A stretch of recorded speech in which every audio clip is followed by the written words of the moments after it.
Can everybody hear me? Yeah. I teach in big classrooms, so I didn't think it'd be a problem. So you may be wondering what I'm doing up here. 나는 서울에서 태어나고 고등학교 졸업할 때까지 한국에서 살았어요.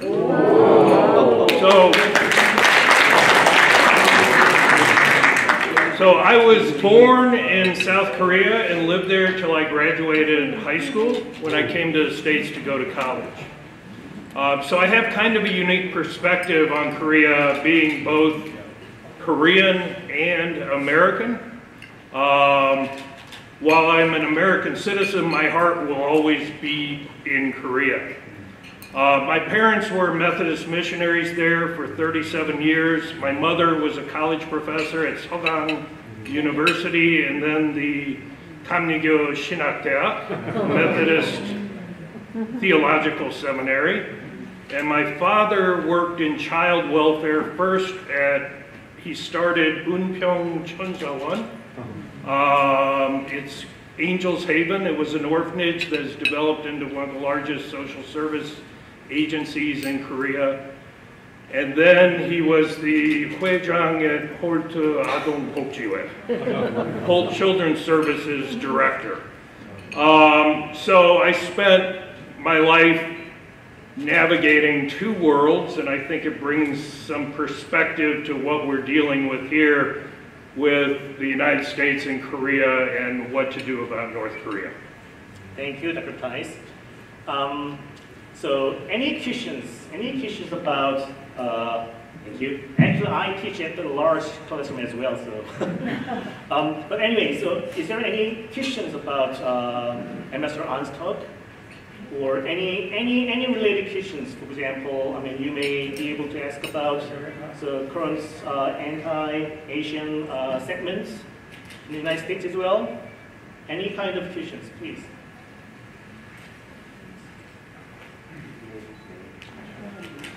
My name is Sumit Asukla, and I'm a member of the Asian community here, former president of the Network of Asian American Organizations, and I'm involved with the City of Boston in a couple of commissions. So I have actually a dual question. When you talk about Korean unification, it reminds me of the time when we were talking about German reunification. And there was a lot of concern as to how reunification would ruin the economy of West Germany. So given the imbalance in economies between North and South, given the imbalance in weaponry, one has nuclear weapons and developing ICBMs, and the other one does not. If we make peace in this environment and leave the nuclear weapons alone, then will we be forcing Japan and South Korea to match and develop nuclear weapons? And secondly, related to that, will North Korea ever be willing to make peace with the Kim family in charge?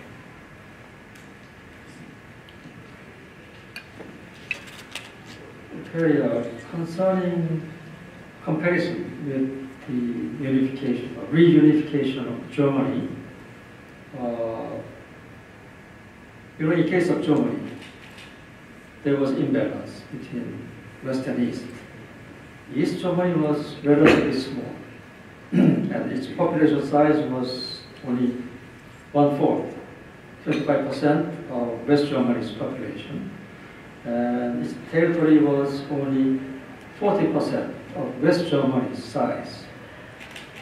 Still, they unified through absorption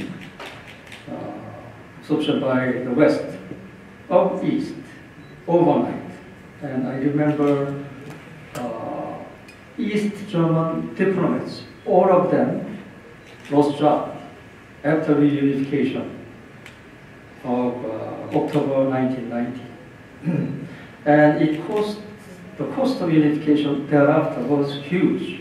And according to statistics, it amounted as high as 1.5 trillion euros. But how about Korea? In Korea, population size of South is twice as large as North Korea, whereas surface size is even a little bit smaller than North Korea. So if we adopt the same methodology as Germany did, it would, cause huge disruptions, and cost will be enormous. So our approach is not approach of absorption. If we are going to achieve reunification, I'm sure we will, it will be a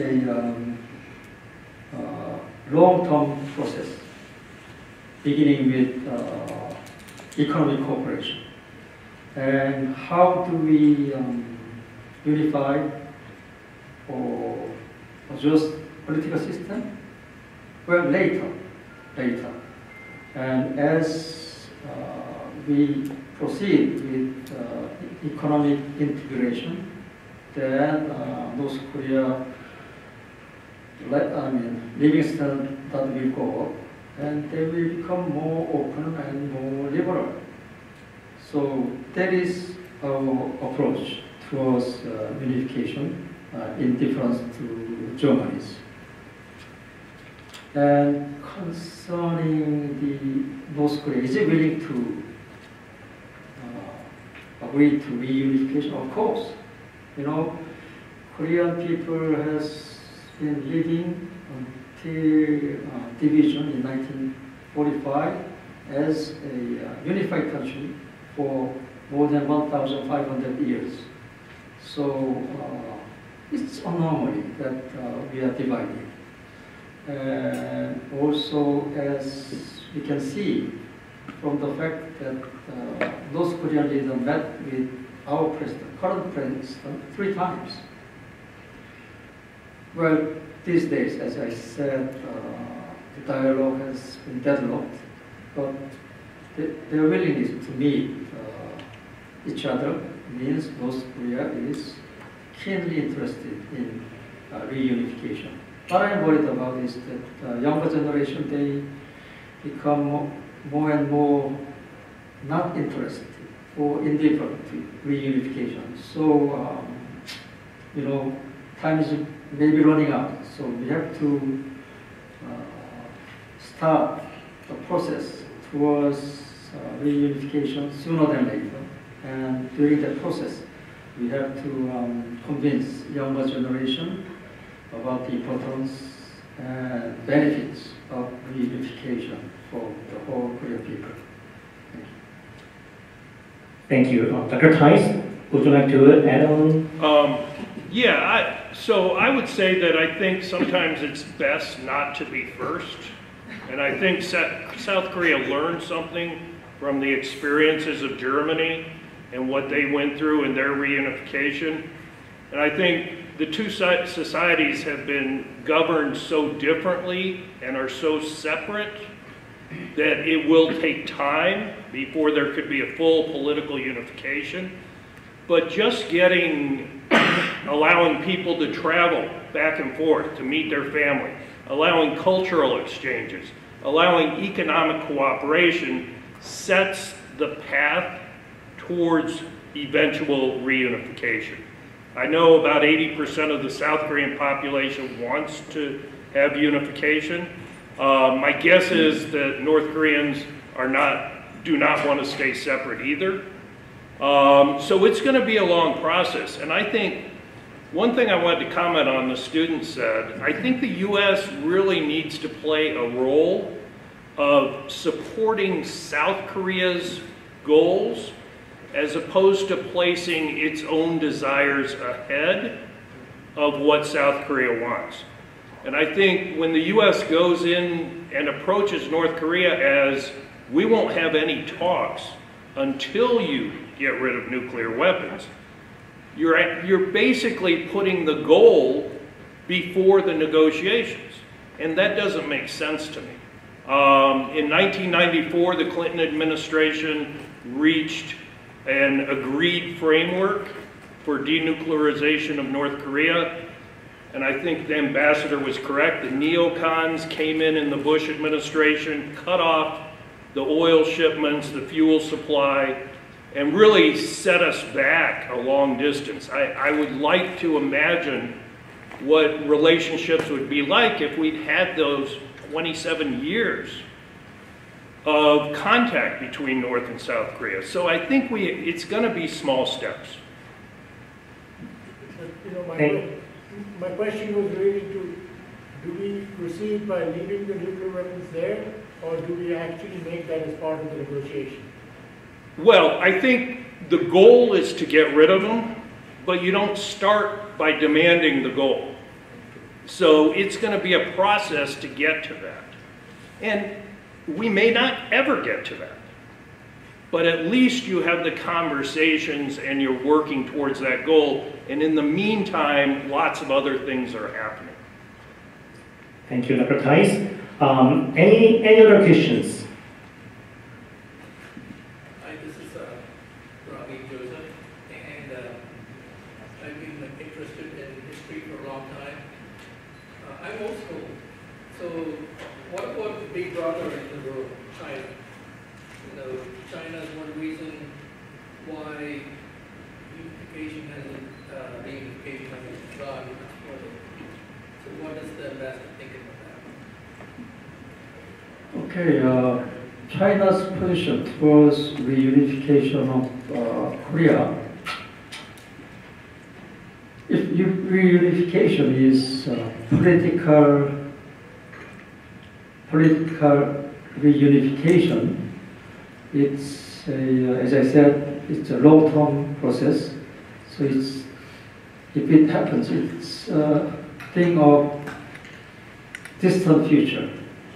So I don't have any clear idea about China's view about political unification. I don't even have a specific view about something which will happen in distant future. But anyway, about China's approach to North Korean issues. First, North Korean nuclear weapons. You know, going back to Cold War eras, when China was developing its nuclear weapons, Soviet Union wanted to prevent China from becoming nuclear power state.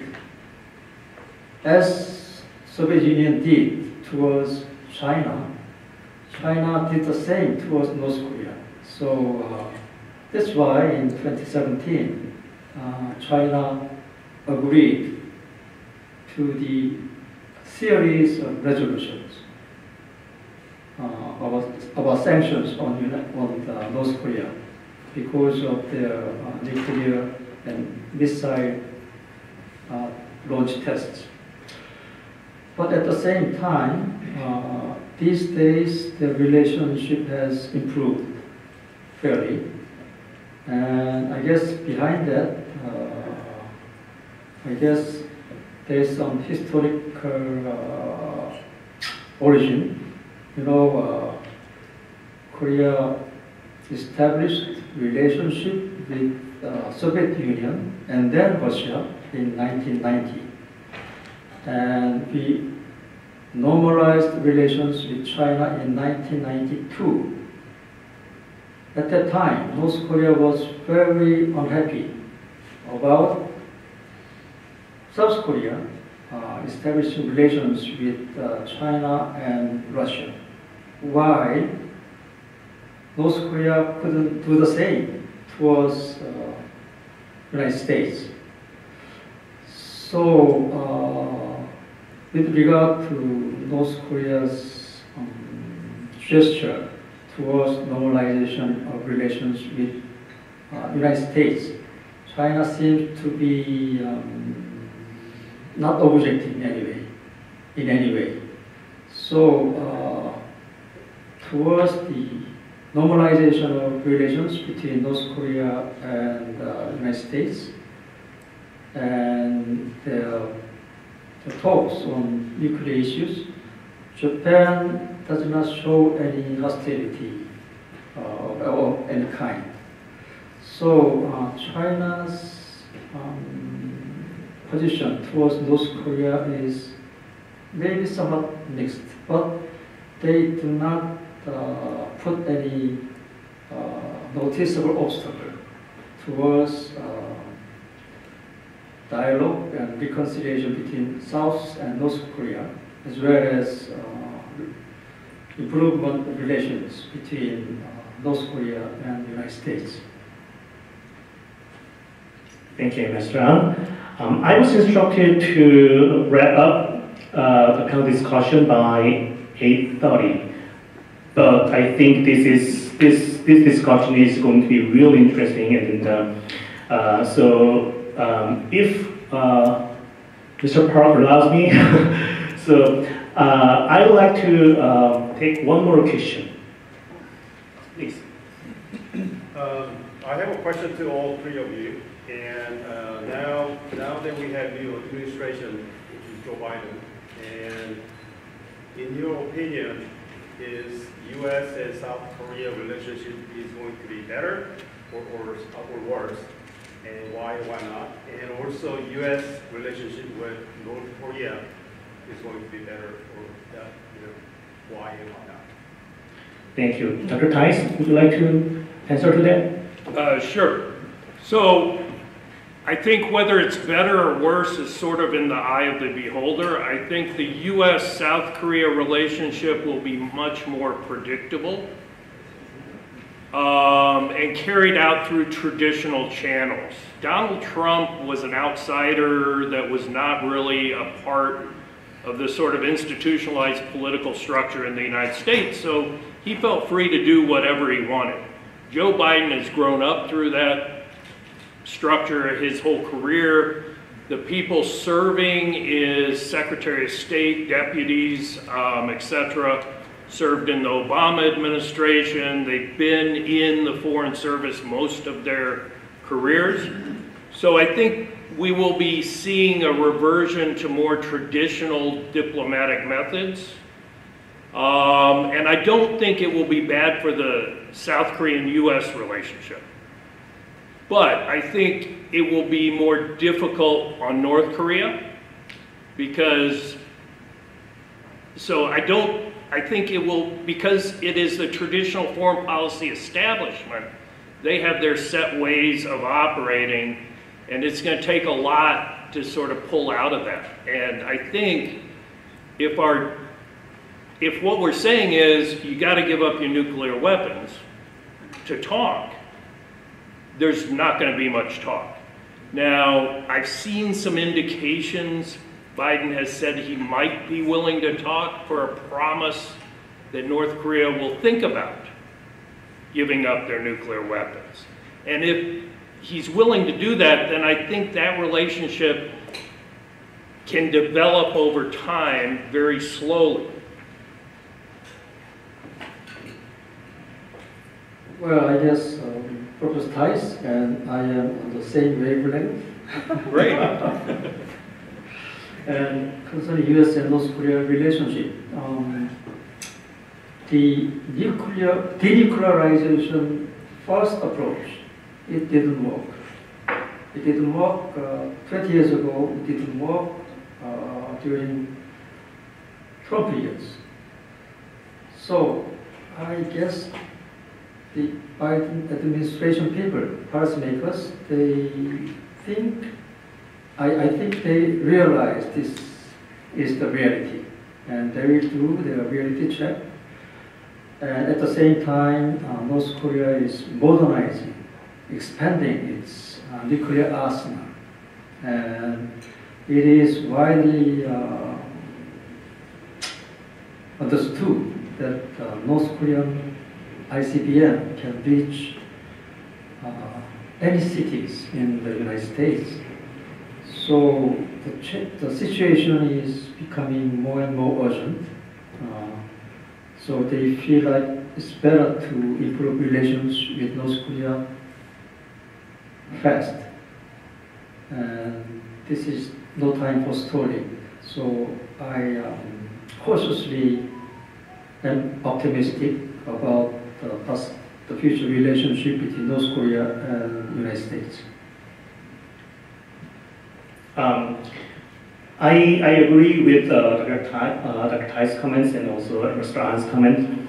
I think the Biden administration is really interested in restoring so-called trilateral alliance, Korea, Japan, and the United States. And that is why I believe that Biden administration's leadership is going to be really important, because Korea, South Korea, and Japan, they have some unresolved issues, a lot of historical issues as well. At the same time, South Korea and the United States, they may have a little bit different perspectives on a few issues. For example, how do we see the human rights issues in North Korea, or anti-flag law in South Korea, something like that, right? So there are some challenges, but I do think that the alliance between South Korea and the United States will become will be much more stronger, because during the last administration, I am not actually sure the Trump administration was interested in building and strengthening the alliance between the United States and South Korea. Biden administration is going back to the traditional approach, right? So the alliance between South Korea and the United States will be critical, and not only just the North and South Korean relationship, but also regional stability in East Asia. So I am very hopeful about the possibility and future of U.S. and South Korea alliance. So, so I really want to hear more from the panelists, and I really want to get more questions from the floor. But this is Friday night. I would not want to hold you any longer. So I thank Mr. An and then Dr. Theis for sharing their insights. And also I thank the audience for investing your time tonight on this important, meaningful topic of the peaceful unification of Korea. I'm also grateful to the Consul General of Korea in Houston and the National Unification Advisory Council Houston chapter for hosting this wonderful event. Thank you all again, and have a rest of the night.